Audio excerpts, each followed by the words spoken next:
Hello everyone, আসসালামু আলাইকুম। সবাই কেমন আছেন? আর সবাইকে জানাচ্ছি ঈদ মোবারক। তো আলহামদুলিল্লাহ 25টা রোজার পরে আমাদের পবিত্র আজকে ঈদুল আজহা। যদি আমার ভিডিওটা পোস্ট করতে একটু লেট হয়ে গেল, সারাদিন অনেক ব্যস্ততার জন্য। তো এই তো রাত্রে আমি এডিটিং করে আমার ভিডিওটা পোস্ট করছি। আর আশা করি আল্লাহর রহমতে সবার ঈদ অনেক সুন্দরভাবে কেটেছে। আলহামদুলিল্লাহ আমার ঈদটা খুব ভালো কাটলো। তো এই তো ঈদের দিন গোসল করে আমি একদম নর্মাল একটা ড্রেস পরে নিয়েছিলাম, যেহেতু রান্নাবান্না কাজটা করতে হবে। আর পার্টি ড্রেসগুলো যখন বাইরে ঘুরতে যাব তখন পরা হবে। তো আমি তো গরুর মাংস রান্না করছিলাম, একদম বাবুর্চি স্টাইলে ঝাল ঝাল করে গরুর মাংসটা আমি রান্না করব। আর এখানে মোটামুটি 1.5 কেজির মতো গরুর মাংস আছে।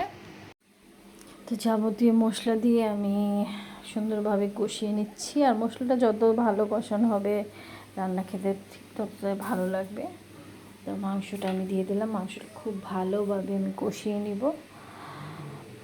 আর আমি এটা একদম ভুনা ভুনা করব মাংসটা। আর সাথে আমি একটা আস্ত মুরগি ফ্রাই করব। আমার ছেলে বলছিল আম্মু আমি আস্ত মুরগি ফ্রাই করো। তো ছেলের জন্য আমি মুরগিটা ফ্রাই করব। তো মুরগিতে আমি পেঁয়াজ রসুন পেঁয়াজ আদা বাটা, কাঁচামরিচ বাটা, ধনিয়ার ফাঁকি জিরা ফাঁক বাটা, তারপর শাহি জিরা বাটা, গোলমরিচের গুঁড়া, একটু টমেটো সস, একটু গরম মশলা বাটা, যে মানে সব দিয়ে আমি একদম ম্যারিনেট করে রাখবো 2-3 ঘন্টার জন্য। আর ম্যারিনেট করে রাখলে খাবারটা মশলাটা ভালো করে ঢুকে ভিতরে ঢুকে আর খেতেও বেশ ভালো লাগে।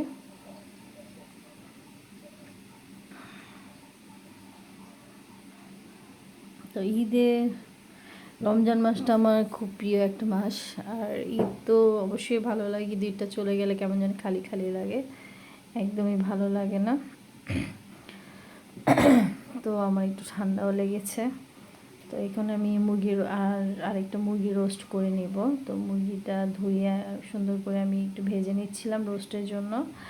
আর রোস্টটা আমি চুলায় বসিয়ে দিলাম, মশলাটা খুব সুন্দর করে আমি কষিয়ে নিয়েছিলাম। আর এখানে রাঁধুনি রোস্টের মশলা দিয়ে আমি রোস্টটা তৈরি করেছিলাম। তারপর আমি মুরগির কোরমা রান্না করলাম। তো মোটামুটি আমি 4টা আইটেম করেছিলাম ঈদের জন্য, মুরগি কোরমা, তারপর হচ্ছে গরুর মাংস, মুরগি রোস্ট আর মুরগির মাংস ফ্রাই, সাথে এই যে সেমাইটা রান্না করে নিলাম। আর হচ্ছে আমি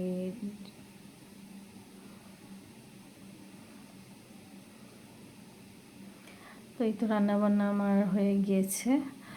আর এই তো আমার ঈদের রান্নাবান্না লাচ্ছা সেমাই, শুকরটি সেমাই, পোলাও, গরুর মাংস, মুরগির আইটেম, বিভিন্ন আইটেম করলাম।